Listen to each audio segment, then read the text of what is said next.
і нині присно, і во віки веков. Амінь.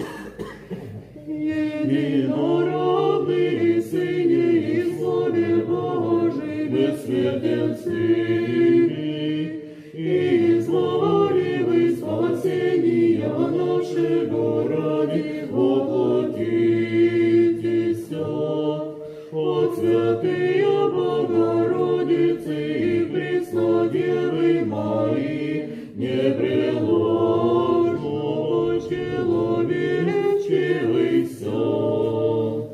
Раскрыйся же, Христе, Боже святый, свет поправый, единцы и святые Троицы, прославляем мы Отцу и Святому Духу, спаси.